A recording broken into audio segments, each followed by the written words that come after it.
Greetings, dear friends. Happy Monday to you. I trust you had a lovely weekend and are ready to get into this beautiful week ahead. And happy St. Patrick's Day also to you. Here we are with our usual Monday check-in and our Mastering Your Mindset session.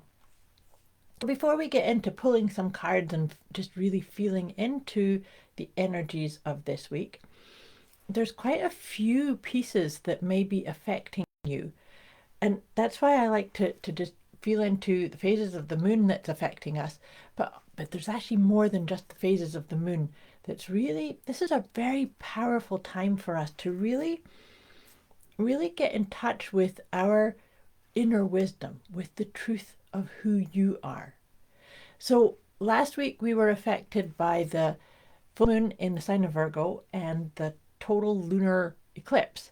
And we're still being affected by that. This is a very important time that we're actually in a 2-week phase now that's really encouraging us to release any fears or doubts or limitations or mindsets that are keeping you maybe playing smaller or maybe keeping you repeating something that's not serving the most auspicious version of you.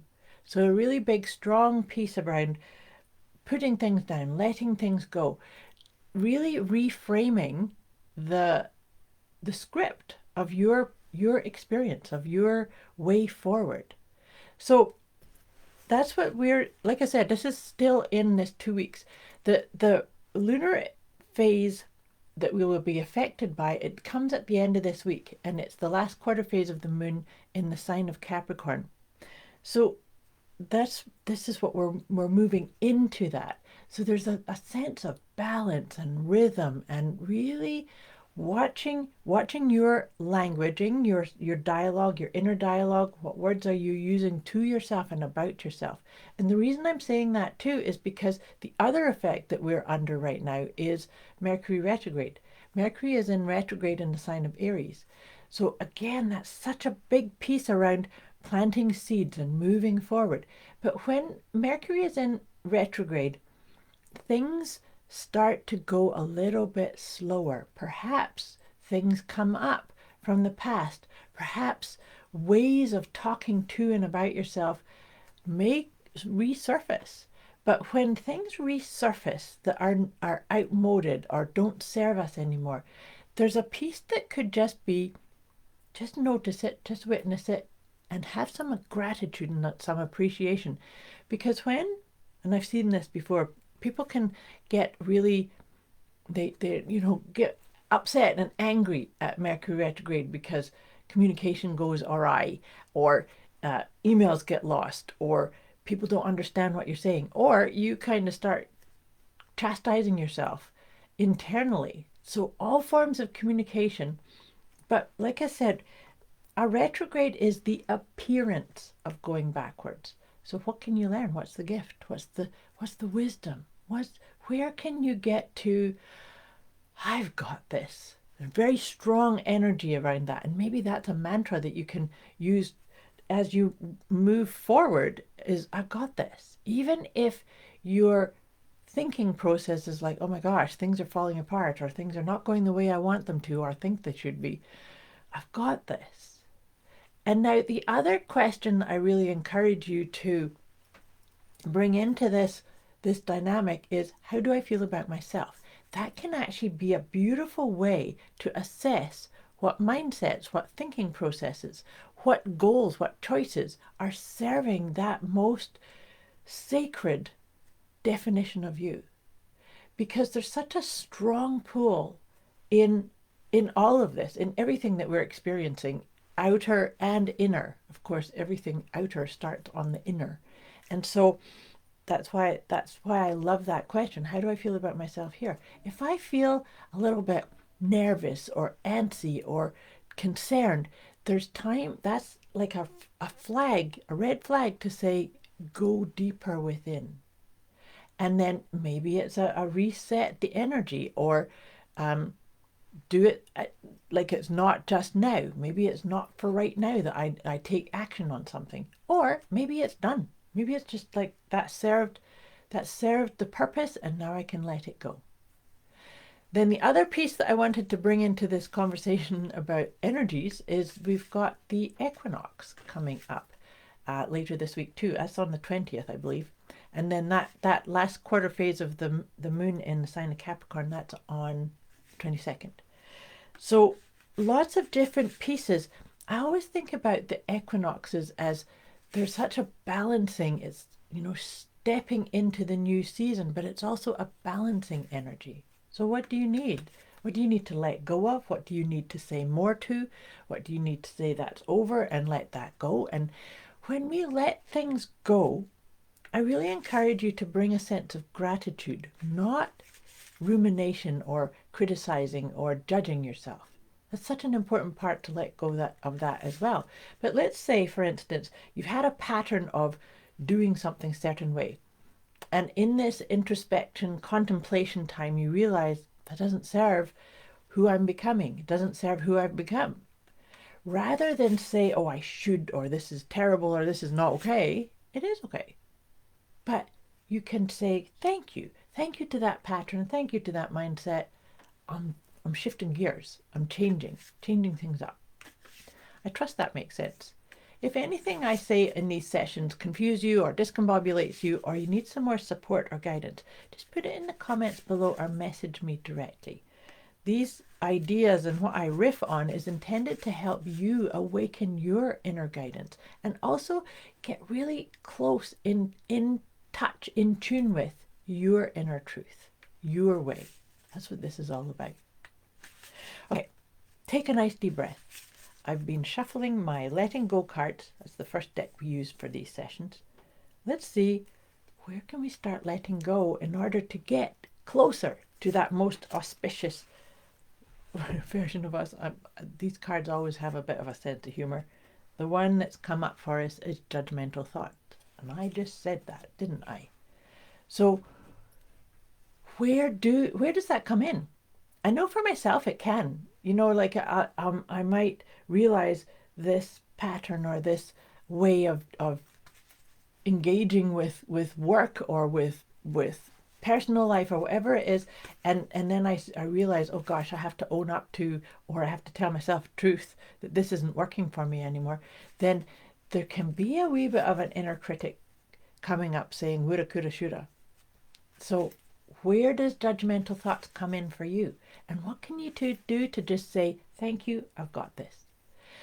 That's one of the pieces I've said before, is that I actually believe that when we cultivate a sense of gratitude for everything, gratitude is such an important piece anyway, but gratitude for even that inner dialogue, even that judgy, critical voice in you, when we say thank you, it actually dials the volume down. Part of it is I believe that things keep repeating to us because it hasn't been acknowledged. By saying thank you, it can actually dial the volume down. Hope that makes sense, and maybe that's a wee tip to help you release and let go judgmental thoughts. So the next card for this conversation is, well, this is beautiful, the tarot card. The tarot card that's come up for us is the Seven of Cups. Seven of Cups always feels like it's time for choice. We always have tons of choices. That's where our power is. But the other thing I just realized too, that card's very much in alignment with that question I'm suggesting you use, is how do I feel about myself here? Because the Cups is all about your emotions, about your flow, finding your flow. Now, the other piece that I like to bring into the conversation though with the Seven of Cups though is important not to get stuck in paralysis by analysis. Because sometimes with that Seven of Cups, when we have a plethora of choices, we kind of go, maybe this one. Oh, but what if I made the wrong one? And maybe that one. And oh, that one's nice. I like that one, but, and then we don't make any decision. So this is an important time to really flow with, this doesn't feel right anymore. Let it go. This doesn't feel like it's right, but I'm going to keep it because there feels like there's something there for me to learn or honor or get more clear on. So it's about really really honoring your process, but letting go of that which no longer serves, if that makes sense. I trust that makes sense. This is a big, powerful time for us to feel grounded, for us to feel that we don't have to rush off into the doing. That's the thing too, is to make sure that we're in our own balance. What's your balance of masculine and feminine? That's the being and doing. Remember, we need more being in our own experience in order to know what's right for us to do, know what's right for us to action on or to go towards.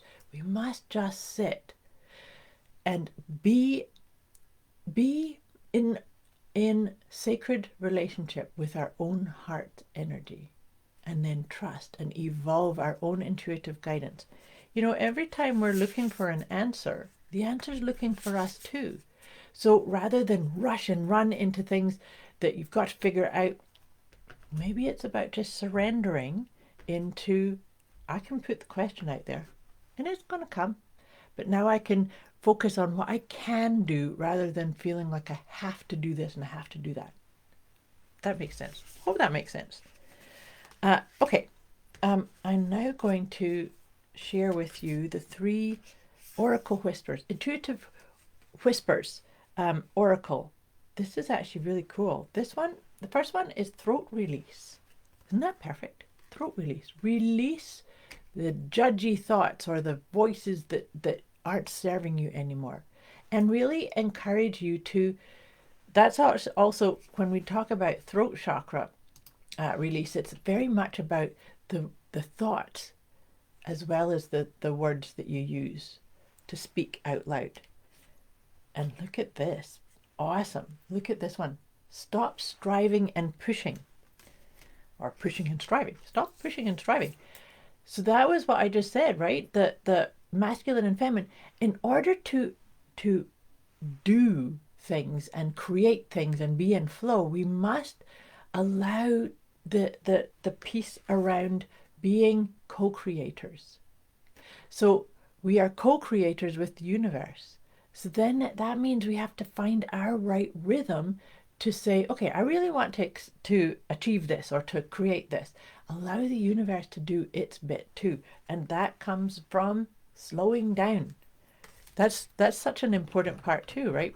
That's what causes so much stress, is that we get too caught up in the, oh gosh, I have to do this and I have to do this and I have to do this. Slow down. Just slow down. Beautiful, powerful pieces coming through here for our week ahead. I trust they make sense. And like I said, if you need any further support or clarification or guidance, just let me know.